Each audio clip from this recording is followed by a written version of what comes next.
दोस्तों, हम लोग बेहद ही इम्पोर्टेंट टॉपिक प्लांट किंगडम यानी कि पादप जगत के बारे में पढ़ रहे हैं। इसमें हम लोग टॉप 230 प्रश्नों को देख रहे हैं। ठीक है दोस्तों, हम लोगों ने पार्ट 1 और पार्ट 2 कंप्लीट करा दिया है। ठीक, इसमें हम लोगों ने 120 क्वेश्चन को कंप्लीट करा दिया है। ठीक, तो आप लोगों ने जब नहीं देखा है तो जाकर आप वीडियो को देखिए। ठीक है दोस्तों, आज हम लोग का तीसरा पार्ट होगा। ठीक है दोस्तों, चलिए हम लोग स्टार्ट करते हैं। मैंने इन सारे टॉपिक्स को ख़त्म कर डाला है। ठीक है दोस्तों, तो आप लोग इन जाकर वीडियो को देख सकते हैं और इन सब की अगर पीडीएफ चाहिए तो मेरे टेलीग्राम पर भेज देता हूँ, जाकर आप लोग डाउनलोड कर सकते हैं। ठीक है दोस्तों, तो चलिए स्टार्ट करते हैं क्लास को। हम लोग का 121 नंबर क्वेश्चन है, हम आलू के पौधे का कौन सा भाग खाते हैं? तो हम लोग को बताना है आलू के पौधे का हम लोग कौन सा भाग खाते हैं। तो 121 का आंसर क्या जाएगा? डी, यानी कि हम लोग आलू के पौधे का तना भाग खाते हैं। ठीक, तो ये जो हम लोग सारे क्वेश्चन लिए हुए हैं, सारे क्वेश्चन किसी ना किसी एग्जाम में पूछे हुए हैं जो इम्पोर्टेंट है। ठीक है दोस्तों, 122 नंबर क्वेश्चन है, डैश एकलिंगी पुष्प होता है? तो हमको बताना है एकलिंगी पुष्प कौन सा है। ठीक, इनमें से तो 122 का आंसर हो जाएगा ए, यानी कि पपीता हम लोग का क्या है, एक एकलिंगी पुष्प है। ठीक है दोस्तों, तो आप लोग आंसर भी साथ साथ देते चलिएगा। ठीक है दोस्तों, ताकि आप लोग को पता चल जाए कि आप लोग कौन सा सही कर रहे हैं कौन सा गलत। ठीक, हम लोग का 123 नंबर क्वेश्चन है, निम्नलिखित में से गलत कथन चुनें। तो हम लोग को बताना है गलत कथन, पत्तियों में कोशिकाओं के ऊपरी और निचली परत। तो हम लोग को बताना है पत्तियों के कोशिकाओं के ऊपरी और निचली परत। तो 123 का आंसर हो जाएगा सी, यानी कि भोजन का संश्लेषण। तो हम लोग को क्या करना है, गलत बताना है। तो ये क्या हम लोग का गलत है। ठीक, तो आंतरिक भागों की रक्षा करती है, ये क्या करती है, हम लोग की आंतरिक भागों की रक्षा करती है। पानी की मात्रा को नियंत्रित करती है, तो पानी की मात्रा को भी नियंत्रित करती है। गैसों का आदान प्रदान करती है। ठीक, तो पत्तियों की कोशिकाओं के ऊपरी और निचली परत क्या हम लोग का गैसों का आदान प्रदान करती है, आंतरिक भागों की रक्षा करती है और पानी की मात्रा को नियंत्रित करती है। ठीक, तो हम लोग का 123 का आंसर हो जाएगा सी। 124 नंबर क्वेश्चन है, निम्नलिखित में से कौन सा पुष्प के मध्य में स्थित होता है? तो हम लोग को बताना है पुष्प के मध्य में कौन सा स्थित होता है। तो 124 का आंसर हो जाएगा सी, यानी कि कार्पेल। यानी कि कार्पेल क्या होता है, पुष्प के मध्य में स्थित होता है। एआरपी टेक्नीशियन 2018 में पूछा हुआ है क्वेश्चन। 125 नंबर क्वेश्चन है, फूल के हिस्से जिस आधार पर उपस्थित होते हैं उसे क्या कहते हैं? तो 125 का आंसर हो जाएगा हम लोग का बी, यानी कि पुष्पासन कहते हैं। ठीक, 126 नंबर क्वेश्चन है, पादप के वायवीय भागों से वाष्प के रूप में जल की हानि को कहा जाता है? तो 126 का आंसर हो जाएगा डी, यानी कि वाष्पोत्सर्जन कहते हैं हम लोग। जब पादप में वायु विभागों से वाष्प के रूप में जो जल की हानि होती है उसको हम लोग क्या कहते हैं, तो वाष्पोत्सर्जन कहते हैं। ग्रुप डी 2022 में पूछा हुआ है और सीजीएल में भी पूछा हुआ है क्वेश्चन। 127 नंबर क्वेश्चन है, पुष्प में स्त्रीकेसर के शीर्ष भाग को क्या कहा जाता है? तो हमको बताना है पुष्प के स्त्रीकेसर के शीर्ष भाग को क्या कहते हैं। तो 127 का आंसर हो जाएगा डी, यानी कि वर्तिकाग्र या स्टिग्मा हम लोग कहते हैं। ठीक, स्टिग्मा हम लोग का इंग्लिश वर्ड है। ठीक, तो इन दोनों को याद रखिएगा, वर्तिकाग्र या स्टिग्मा हम लोग कहते हैं। ठीक, 128 नंबर क्वेश्चन है, पौधों के बीज में एक खाद्य भंडार के रूप में कार्य करता है? तो 128 का आंसर हो जाएगा हम लोग का बी, यानी कि बीज पत्र। बीज पत्र हम लोग क्या करता है, तो पौधों के बीज में खाद्य भंडार के रूप में कार्य करता है हम लोग का बीज पत्र। 129 नंबर क्वेश्चन है, इनमें से किसे सामान्यतः फल के रूप में प्रयोग नहीं किया जाता है? तो हम लोग को बताना है इनमें से फल के रूप में प्रयोग नहीं किया जाता है किसको। तो 129 का आंसर हो जाएगा डी, यानी कि टमाटर को फल के रूप में प्रयोग नहीं किया जाता है। ठीक, स्ट्रॉबेरी, नाशपाती और अंगूर हम लोग को फल के रूप में होता है। ठीक, 130 नंबर क्वेश्चन है, निम्नलिखित में से कौन सा बहुबीजी फल नहीं है? तो हम लोग को बताना है बहुबीजी फल कौन सा नहीं है। ठीक, तो हम लोग को नहीं है, ठीक, बताना है इसमें से। तो 130 का आंसर हो जाएगा सी, यानी कि लीची क्या है हम लोग का एक बहुबीजी फल नहीं होता है, नहीं है। ठीक, तो लीची में क्या होता है, एक बीज होता है। ठीक, पपीता में कई बीज होते हैं, सेब में भी कई बीज होते हैं और अनार में भी कई बीज होते हैं। ठीक, तो 130 का आंसर हो जाएगा हम लोग का सी। 131 नंबर क्वेश्चन है, निम्नलिखित में से कौन सा भाग वनस्पतिक जनन में हिस्सा नहीं लेता है? तो हम लोग को बताना है वनस्पतिक जनन में हिस्सा नहीं लेता है कौन सा भाग। तो 131 का आंसर हो जाएगा हम लोग का डी, यानी कि फूल क्या करता है हम लोग का वनस्पतिक जनन में हिस्सा नहीं लेता है। ठीक, तो पत्ते, तना और जड़ क्या होता है, वनस्पतिक जनन में हम लोग का हिस्सा लेते हैं। ठीक, इसको ध्यान रखिएगा। 132 नंबर क्वेश्चन है, निम्नलिखित में से कौन सा अपने जीवन काल में केवल एक बार ही फूल और फल देता है? तो अपने जीवन काल में केवल एक बार ही फूल और फल देता है, कौन सा होता है हम लोग का? तो 132 का आंसर हो जाएगा डी, यानी कि केला क्या होता है हम लोग का, जीवन में केवल एक बार फूल और फल देता है। 133 नंबर क्वेश्चन है, पौधे भविष्य के लिए खाद्य को बीजपत्र में संग्रहित करते हैं। तो 133 का आंसर होगा सी, यानी कि कीटोलेडोन, यानी कीटोलेडन, यानी पौधे भविष्य में खाद्य के बीजपत्र के रूप में किसे संग्रहित करते हैं? तो कोटिलेडोन के रूप में संग्रहित करते हैं। 134 नंबर क्वेश्चन है, डैश स्थितियों में वाष्पोत्सर्जन कम हो जाता है? हम लोग को बताना है, तो किस स्थिति में वाष्पोत्सर्जन क्या होता है, कम हो जाता है? 134 का आंसर हो जाएगा सी, यानी कि उच्च आर्द्रता रहेगी तो वाष्पोत्सर्जन क्या हो जाएगा हम लोग का, कम हो जाएगा। 135 नंबर क्वेश्चन है, पादप का एक वर्धी भाग नहीं है? तो हम लोग को बताना है पादप का एक वर्धी भाग कौन सा नहीं है? तो 135 का आंसर होगा ए, यानी कि फल क्या हम लोग का एक पादप का वर्धी भाग नहीं है। ठीक, पत्ती, जड़ और तना क्या होता है आपकी, एक वर्धी भाग होता है हम लोग का पादप का। 136 नंबर क्वेश्चन है, गाढ़ कोशिकाओं में डैश प्रवाहित होने पर वे फूल जाते हैं जिससे स्टोमेटा का छिद्र खुल जाता है। तो 136 का आंसर होगा सी, यानी कि पानी, यानी कि गाढ़ कोशिकाओं में होता है क्या, पानी प्रवाहित होने पर वे क्या होते हैं, फूल जाते हैं, जिससे स्टोमेटा का छिद्र क्या होता है, खुल जाता है हम लोग का। 137 नंबर क्वेश्चन है, निम्नलिखित में से कौन सा एक फलीदार पौधा है? तो फलीदार पौधा हम लोग को बताना है इसमें से। 137 का आंसर होगा डी, यानी कि मटर क्या हम लोग का एक फलीदार पौधा है। 138 नंबर क्वेश्चन है, पौधों में जलवाष्प के रूप में जल की हानि को क्या कहा जाता है? तो हम लोग को बताना है जलवाष्प के रूप में जल की हानि को हम लोग क्या कहते हैं? 138 का आंसर हो जाएगा डी, यानी कि वाष्पोत्सर्जन। तो क्वेश्चन दो बार दूसरे दूसरे एग्जाम में पूछा हुआ है। ठीक है दोस्तों, तो क्वेश्चन को ध्यान से देखते चलिएगा। 139 नंबर क्वेश्चन है, पौधों की जड़ें ऑक्सीजन कहाँ से प्राप्त करती है? तो ये ग्रुप डी 2022 में पूछा हुआ है। ठीक, तो 139 का आंसर हो जाएगा हम लोग का बी, यानी कि मिट्टी के कणों के बीच मौजूद वायु अवकाशों से। यानी कि ऑक्सीजन कहाँ से प्राप्त करते हैं पौधे?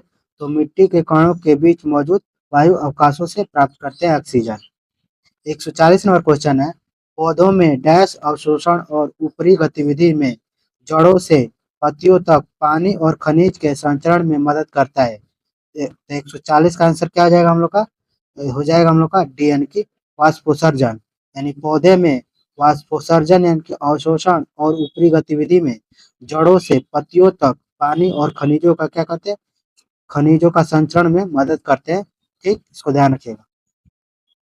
141 नंबर क्वेश्चन है, फोटोसिंथेसिस के किस स्तर पर ग्लूकोज का निर्माण होता है? तो 141 का आंसर होगा ए, यानी कि रोशनी पर निर्भर प्रतिक्रियाएं, यानी कि रोशनी पर निर्भर प्रतिक्रियाएं है हम लोग की फोटोसिंथेसिस के ग्लूकोज पर निर्माण होता है हम लोग का। ठीक, 142 नंबर क्वेश्चन है, डैश की प्रक्रिया में रक्षक कोशिकाएं शामिल होती है? तो 142 का आंसर होगा बी, यानी कि वाष्पोत्सर्जन की प्रक्रिया में रक्षक कोशिकाएं शामिल होती हैं। तो ठीक, इसको ध्यान रखिएगा। ठीक, तो वाष्पोत्सर्जन की प्रक्रिया में रक्षक कोशिकाएं क्या होती है, तो शामिल होती है। 143 नंबर क्वेश्चन है, निम्नलिखित में से कौन सा प्रकाश संश्लेषण के लिए आवश्यक नहीं है? तो हम लोग को प्रकाश संश्लेषण के लिए आवश्यक नहीं है बताना है। ठीक, तो 143 का आंसर हो जाएगा बी, यानी कि ऑक्सीजन क्या होता है, प्रकाश संश्लेषण के लिए आवश्यक नहीं होता है। तो कार्बन डाइऑक्साइड, सूर्य का प्रकाश और क्लोरोफिल क्या होता है, प्रकाश संश्लेषण के लिए आवश्यक होता है। ठीक, तो हम लोग को नहीं बताना था। ठीक, तो 143 का आंसर हो जाएगा हम लोग का बी। 144 नंबर क्वेश्चन है, हार्मोन्स के विसरण के कारण पौधे जड़ के दूसरी तरफ मुड़ जाते हैं? तो 140 का आंसर हो जाएगा ए, यानी कि ऑक्सिन। तो ऑक्सिन हार्मोन के कारण क्या होता है, तो विसरण के कारण पौधे क्या होते हैं, जड़ के दूसरी तरफ मुड़ जाते हैं। 145 नंबर क्वेश्चन है, पौधों में बौनापन निम्नलिखित में से किसके उपचार द्वारा नियंत्रित किया जा सकता है? तो पौधों में बौनापन होता है, किसके द्वारा उपचार किया जा सकता है? तो 145 का आंसर हो जाएगा सी, यानी कि जिबरेलिन अम्ल। तो जिबरेलिन अम्ल क्या करता है हम लोग का, तो पौधों में बौनापन को उपचार द्वारा नियंत्रित किया जा सकता है, ठीक, जिबरेलिन अम्ल द्वारा। 146 नंबर क्वेश्चन है, निम्नलिखित में से कौन सी प्रक्रिया कार्बन डाइऑक्साइड वातावरण से हटाती है, तो उनको बताना है कार्बन डाइऑक्साइड वातावरण से कौन हटाती है। तो 146 का आंसर क्या होगा हम लोग का, तो हो जाएगा ए यानी कि प्रकाश संश्लेषण। तो प्रकाश संश्लेषण के समय क्या होता है, तो कार्बन डाइऑक्साइड वातावरण से हटती है, ठीक। 147 नंबर क्वेश्चन है, पौधे के मामले में मिट्टी से अवशोषित किया गया नाइट्रेट है, तो हम को 147 का आंसर होगा बी यानी कि मुक्त नाइट्रोजन में परिवर्तित हो जाता है। तो हम लोगों का पौधों में जो मिट्टी में अवशोषित किया गया नाइट्रेट है वो किस में होता है, तो मुक्त नाइट्रोजन में परिवर्तित। 148 नंबर क्वेश्चन है, कोशिका विभाजन से संबंधित है, तो हम लोग को बताना है कोशिका विभाजन से संबंधित कौन है। तो 148 का आंसर होगा डी यानी कि साइटोकाइनिन, क्या हम लोग का कोशिका विभाजन से संबंधित है। 149 नंबर क्वेश्चन है, जिएटिन का उत्पादन डैश में होता है और इसे जाइलम से डैश तक पहुंचाया जाता है, जहां यह कोशिका विभाजन को बढ़ावा देता है। तो हम लोग का 149 का आंसर क्या हो जाएगा हम लोग का बी यानी कि जड़ों और टहनी।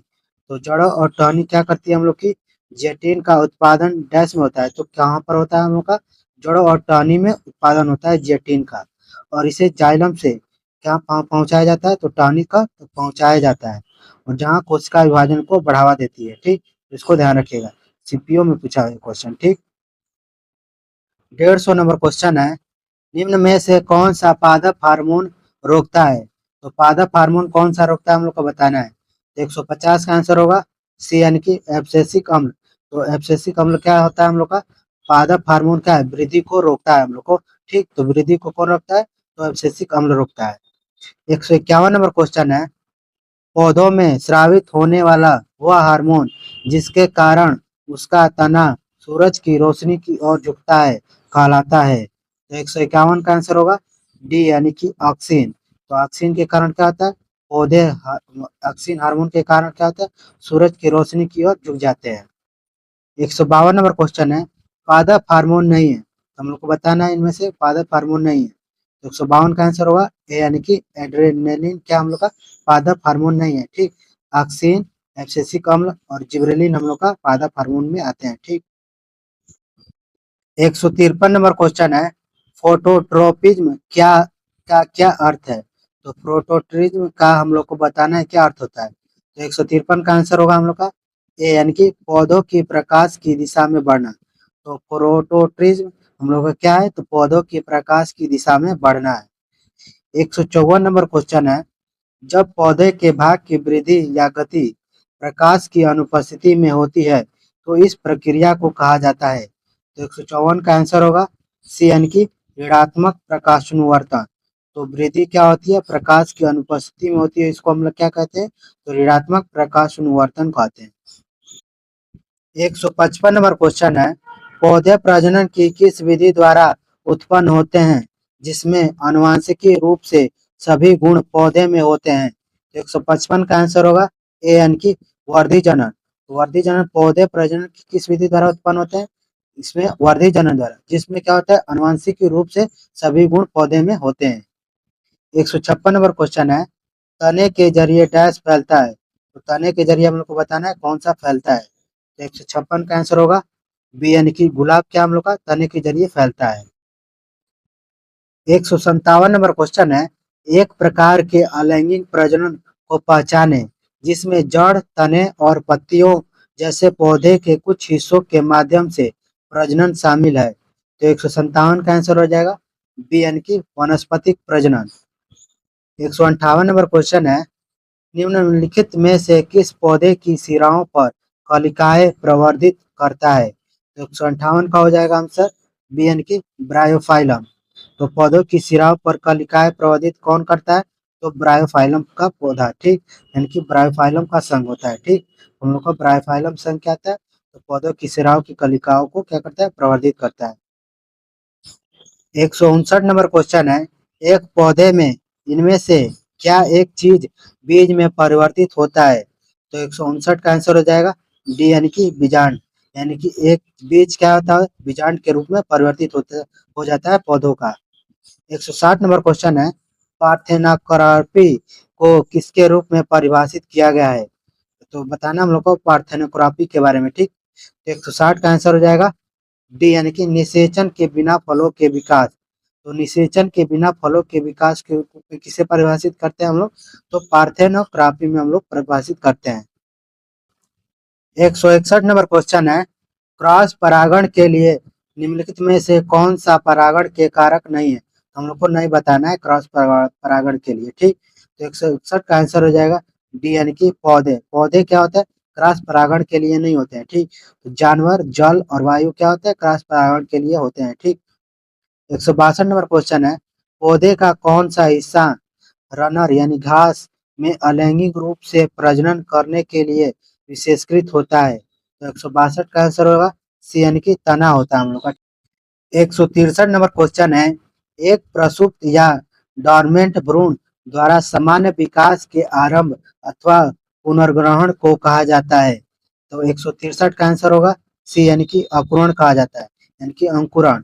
यानी कि प्रसुप्त या डॉर्मेंट भ्रूण द्वारा सामान्य विकास के आरंभ में पुनर्ग्रहण को क्या कहते हैं हम लोग? अंकुरण कहते हैं, ठीक। 164 नंबर क्वेश्चन है, कुछ जीवाणु प्रकाश संश्लेषी होते हैं, इन कोशिकाओं में प्रकाश संश्लेषक वर्णक कहाँ स्थित होता है? तो 164 का आंसर होगा बी, यानी कि प्लाज्मा झिल्ली के आवर्त अंतर्वलन यानी कि इनफोल्डिंग में, ठीक। तो जीवाणु प्रकाश संश्लेषी होते हैं, इन कोशिकाओं में प्रकाश संश्लेषक वर्णक कहाँ पर होता है हम लोग का? तो प्लाज्मा झिल्ली के अंतर्वलन यानी कि इनफोल्डिंग में होते हैं, ठीक। तो ग्रुप डी 2022 में पूछा भाई। 165 नंबर क्वेश्चन है, फसल के पौधे के वे समूह जो वनस्पति पद्धति में उपजते हैं? तो 165 का आंसर हो जाएगा बी, यानी कि गन्ना, आलू और केला। तो गन्ना, आलू और केला क्या होता है हम लोग का? वनस्पति पद्धति से उपजते हैं, ठीक। 166 नंबर क्वेश्चन है, किस प्रकार का पुनर्जनन अधिक विविधता ला सकता है?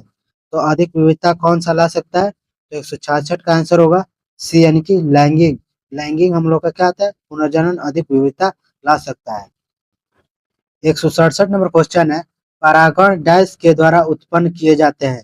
तो 167 का आंसर होगा ए, यानी कि परागकोश। तो परागण परागकोश के द्वारा उत्पन्न किए जाते हैं। 168 नंबर क्वेश्चन है, निम्न में से क्या अंडक में उपस्थित होता है? तो 168 का आंसर होगा बी, यानी कि बीजांड। यानी कि अंडक में उपस्थित क्या होता है? तो बीजांड उपस्थित होता है। 169 नंबर क्वेश्चन है, निम्नलिखित में से कौन सा अलैंगिक प्रजनन का एक प्रकार नहीं है? तो हम लोग को नहीं बताना है, अलैंगिक प्रजनन का एक प्रकार नहीं है। तो 169 का आंसर क्या आ जाएगा डी, यानी कि परनिषेचन क्या है? अलैंगिक प्रजनन का एक प्रकार नहीं है, ठीक।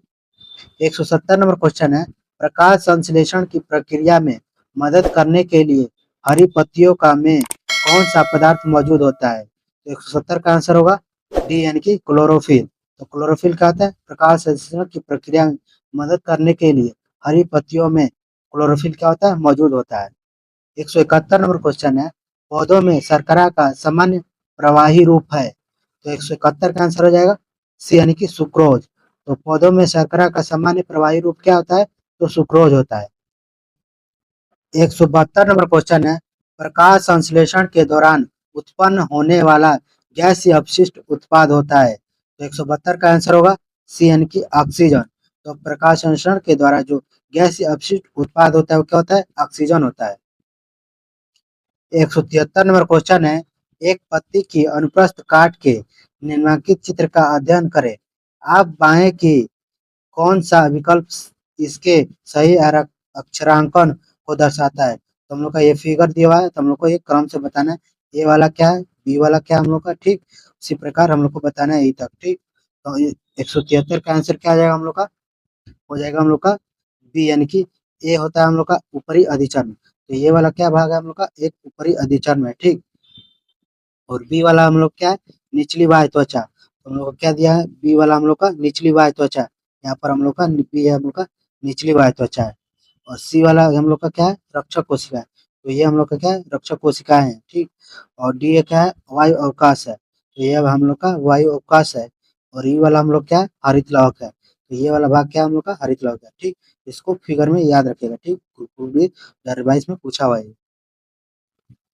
174 नंबर क्वेश्चन है, निम्नलिखित असंतुलित समीकरण द्वारा निर्दिष्ट किए गए अनुसार प्रकाश संश्लेषण की प्रक्रिया में क्रमशः कितने जल और कार्बन डाइऑक्साइड अणु भाग लेते हैं। तो ग्रुप डी 2022 में पूछा हुआ है। ठीक, तो सूर्य के प्रकाश में क्लोरोफिल की उपस्थिति में हम लोग को ये समीकरण दिया है, इसको संतुलित करना है।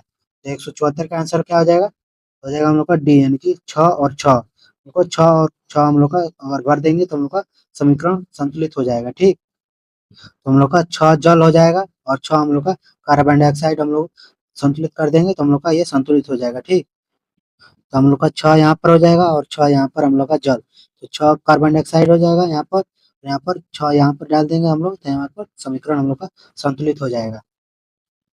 175 नंबर क्वेश्चन है, पादपों में जल के परिवहन में वाष्पोत्सर्जन की क्या भूमिका होती है। 175 का आंसर होगा ए, यानी कि यह पानी के विसरण को बढ़ावा देता है। यानी कि वाष्पोत्सर्जन की प्रक्रिया में क्या भूमिका होती है, तो यह पानी के विसरण को क्या करती है, बढ़ावा देती है। 176 नंबर क्वेश्चन है, निम्न में से कौन से घटक प्रकाश संश्लेषण के लिए आवश्यक है। तो 176 का आंसर होगा बी, यानी कि कार्बन डाइऑक्साइड, जल, सूर्य का प्रकाश और पर्णहरित क्लोरोफिल। तो ये हम लोग का प्रकाश संश्लेषण के लिए क्या होते हैं, आवश्यक होते हैं। 177 क्वेश्चन है हम लोग का, नीचे दिए गए द्विबीजपत्री बीज के चित्र का अध्ययन कीजिए। चित्र ए बी सी का द्वारा नामांकित भागों के कार्यों को समझ में सही विकल्प का चयन कीजिए। तो हम लोग का चित्र दिया हुआ है, हम लोग का ए बी सी का हम लोग का भाग के बारे में बताना है। ठीक, ग्रुप डी 2022 में पूछा हुआ है। तो 177 का आंसर हो जाएगा बी, यानी कि भावी प्ररोह।